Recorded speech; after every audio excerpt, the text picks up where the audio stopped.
Okay, continuing through this BuzzFeed article, 34 affair partners sharing their side of the story. Okay, story number 7 starts off. My therapist introduced me to the idea that one person, such as a significant other, cannot necessarily fulfill all needs. Wow. You often have these damn therapists insert their twisted ideas into a man's marriage. Here you see this therapist is planting this adulterous idea in her head like Inception. She continues, they might be unable to be our best friends, cooks, lovers, drinking buddies, and the many things we need to be fully happy and satisfied. That is true. I mean, one person can't be all things, but you pick up some hobbies, and that hobby does not include riding other men. I've since been open to the idea that while I'm happy with my husband, yeah, you have a funny way of showing it, he may not fulfill my needs sexually, and I perhaps need better compatibility from someone else.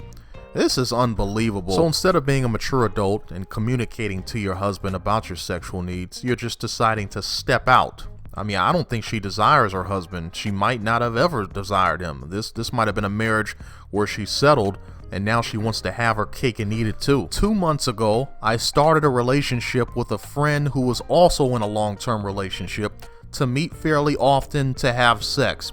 You guys are both scumbags. What's the Disney movie? Douchebag and the Tramp?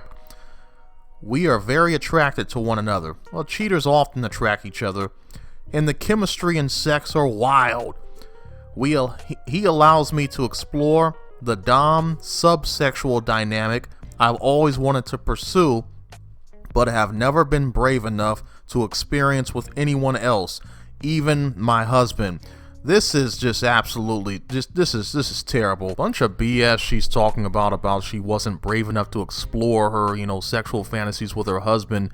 That's because she doesn't view him that way. She doesn't view him as a dom.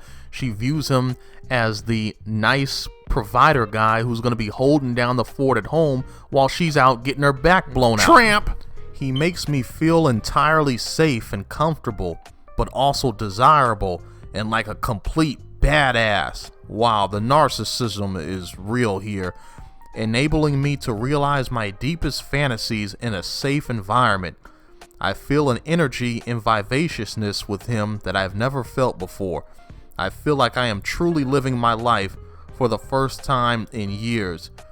Unbelievably selfish. I feel a freedom with him that can't be achieved elsewhere. A release from the daily stresses and mundaneness of work and family life. So while being the other person isn't morally right, I can satisfy several needs that are otherwise unfulfilled in my life. This is every man's worst nightmare of a woman to attract into your life. Just somebody who's just completely selfish. This is the kind of person that could justify every decision they make as long as it makes them feel good. I mean, this is scary. Okay, story number 8. I had been divorced for 10 years. I wasn't interested in dating until my kids were up and out, but missed sex. A friend from a co-ed team started flirting with me and being suggestive. In the beginning, it was just a lot of sexting. He's genuinely a good guy and in a very happy marriage of more than 20 years. Okay, so you're well aware of his situation. I know his wife. She's great. Oh, so she's so great that you just decided that you wanted to screw her over, is that it? He just has a much higher sex drive than she does. He was missing the one thing I wanted, so we filled a need the other had. Unbelievable. He'd never cheated before, and the first time we had sex, he felt so guilty. He wished he could ask his wife for permission. For 2 years, we've been on again, off again. The chemistry and comfort level with each other is off the charts. It's the best sex of our lives by far, but his guilt and shame have been so hard on him. I bet you, but you don't have any guilt and shame though, huh? After the last time we had sex, he said he felt like an addict and asked for my help to stop. He asked his affair partner for help to stop with his sex addiction? That changed things for me. I'm not in love with him, but I love him, so I'm helping him, even though I still want to have sex with him. So I'm helping him by not flirting or initiating. Phew.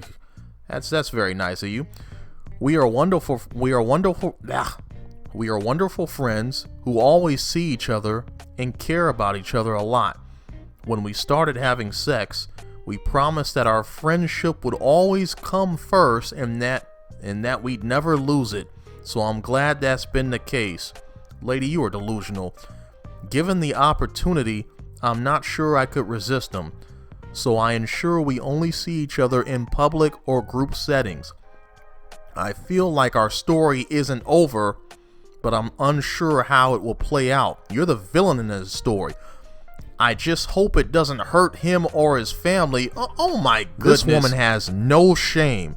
She knows this guy's wife, called her great, is smiling in her face while screwing her husband. This is a terrible person. Now, this woman is in North Carolina. For you women out there that have been married for over 20 years, do some investigating to make sure your husband is on the up and up, because there is a foul woman that is smiling in your face while riding your husband.